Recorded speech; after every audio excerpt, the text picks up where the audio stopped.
Alright, hello citizens of the Nigelverse. It is Nigel once again, and welcome back to the Labyrinth. So, it has been a little bit, but nevertheless, I am back, and I'm back with some poetry for you guys. So, without further ado, let's get right into it. Of course, if this is your first episode of Nigel's Tales from the Labyrinth, welcome. If not, welcome back. But if you are indeed new here, for the most part, with some exceptions, we read poetry.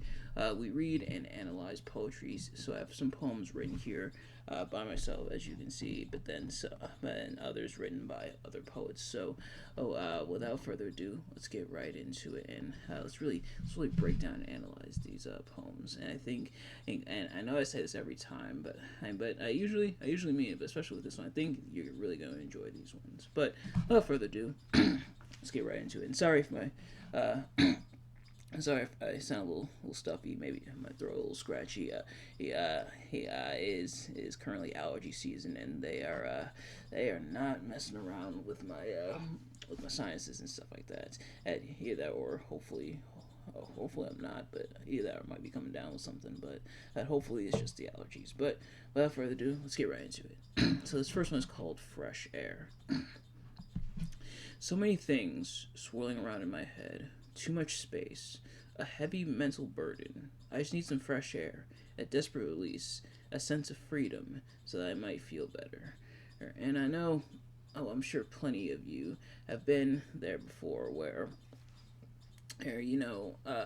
things just get overwhelming. I know I've definitely been there, especially in recent times, but that's just part of life. But I know we've definitely been there where things just are coming at you all at once, just this happening, this throwing at you, and it's like, whoa, okay, let me take a step back, let me just collect myself, collect my thoughts, and then try again to go from there. And like I said, it happens to all of us. It happens to the best of us. It's happened to me plenty of times where you just need that fresh air to really reset. And a lot of people, you hear people say, "I'm gonna go out and get some fresh air," just to clear their head, just to get that, just to regain in that sense of balance when things feel all topsy turvy and everything. But yeah, so kind of what's being conveyed within that poem. But this next one is called Imposter Syndrome. I don't feel like myself, like I haven't accomplished anything or done anything of note. So many people say otherwise, but why can't I feel it? Why can't I see what they see, even when it's about me? Am I truly me, or it's just some twisted, distorted image of me? Uh, and I'm sure plenty of you have been there as well with having imposter syndrome, where it's pretty much like where you feel disconnected, you feel like an imposter, you feel like you haven't deserved what you've worked towards, even though you've worked countless hours and worked so hard towards your goals. You don't feel like you really accomplished anything, and I've definitely been there. I'm sure you have as well. Getting over that imposter syndrome, getting over that hump is pretty difficult. Like, it's pretty difficult to reassure yourself that hey, you are accomplishing something. Are definitely you are definitely an awesome person. You're accomplishing great things. It's definitely hard sometimes. That disconnect doesn't quite compute. Like really, I've accomplished all these great things, but I don't feel like I've really accomplished anything. And yeah, it's definitely a tough feeling. Having that imposter syndrome, feeling like nothing you've done really matters, in that you don't deserve the accolades, even though you've worked hard towards them. And sometimes like that's our like we are oftentimes our own worst enemy. It's definitely the case there, where our brain's like, you haven't accomplished anything, you haven't done anything, but it's like all the stuff I worked towards, and yet I don't feel like I've accomplished anything. So it's really complex, and it's really something to be explored, and maybe I'll explore it further at some point down the line. Who knows? Let me know if you guys want to see that. But this next one is called Empty Presence. I see you, but I don't feel you. Your physical appearance is present, but your warmth and your joy is absent. No longer a person, but an empty vessel sits before me as I anxiously await your return. And so a little bit more disconnect, but this time a bit of a different disconnect. What do I mean by that? At pretty much, uh, sadly, what happens oftentimes when we're in some type of relationship, if, even if sometimes it's friendship, but while this is mainly geared towards relationship, it also applies to like friendships. It's pretty much any type of relationship dynamic, whether it be romantic or otherwise, is where you're connected to a person, but you don't really feel connected. Like you don't feel the warmth anymore. They're there, but they're not there, if that makes any sense. Like they're there, they're present, you can see them, you can touch them, you can feel them. They're there physically, but mentally and emotionally they're disconnected for you, or oftentimes you're disconnected from them. So there's some type of disconnect. It's pretty much what the poem is getting at, and what I'm trying to get at. Sadly, I'm not always the best at explaining stuff, but hopefully it makes sense. But there's a disconnect. Something's not computing. Something's not clicking between you two. That warmth, that connection that you have with that person isn't present, and so what can be done about that? I would say, for me, what usually helps out, not always, because I know every person is different, but addressing it definitely is a major first step. Like, hey, I felt disconnected to you. Do you feel the same?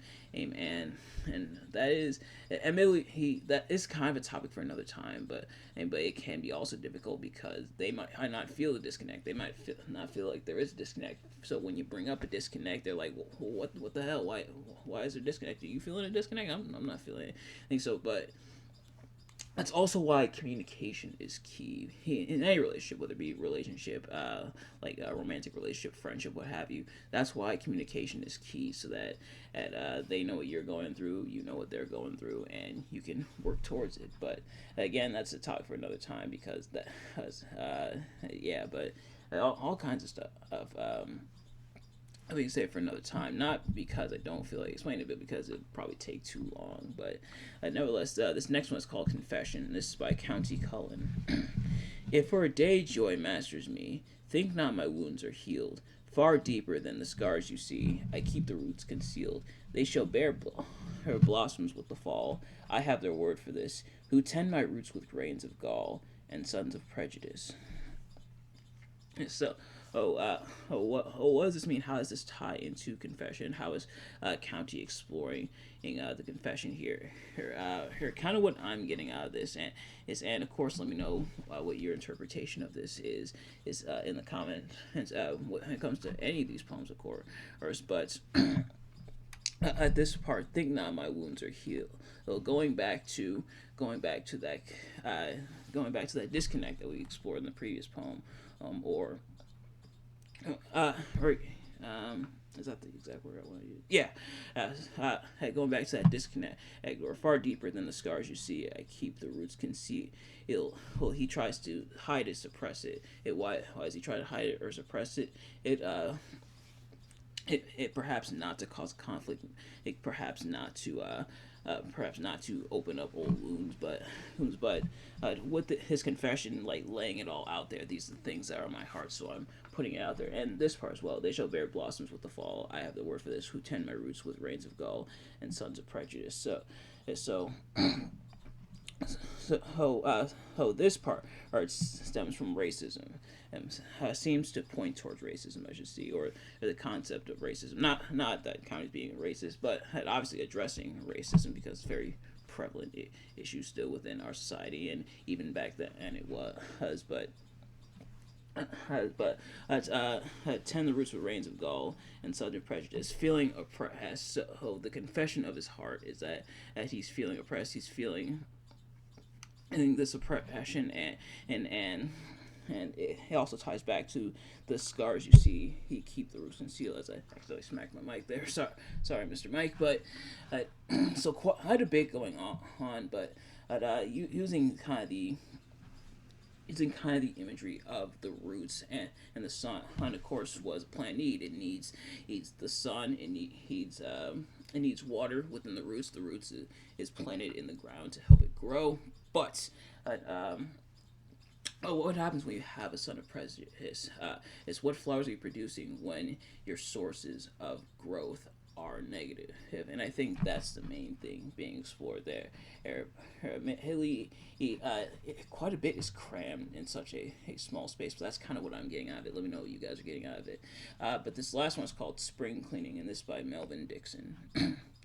First goes floor dust, then newspapers stacked near the bed, peanut shells swept out of hiding between mattress and rug, toenails clipped, sprouts of a beard shaved off, with hourly glasses of Deer Park water, and the barest of food. The body sheds winter fat and filler. The hair goes next, close to the gleaming skull. You are ready for the sun and the salt-tongued air. You are someone new. I will be someone new, like you, and promise not to hear the rattle our bones make, moving from empty closets and all through the room. This one's an interesting one as well. So talking about spring cleaning, talking about cleaning up, doing spring cleaning and everything, which I gotta redo my spring cleaning. I did some spring cleaning, but things kind of messed up again, so I gotta do a second in spring cleaning. But getting old things out of the way. But the interesting part comes towards the bottom. You are someone new. I will be someone new like you, and promise not to hear the rattle our bones make, moving from empty closets and all through the room. Of course, the expression "skeletons in the closet." So it's something below the surface, something people don't want, people don't want getting out something that's got to be cleaned out as the spring cleaning is going. And I think that could be one interpretation of it. Another is kind of like the sound the bones are making as they're coming through, and that one, and would explain this part here. The hair goes close to the gleaming skull. You're ready for the sun and the salt-tongued air.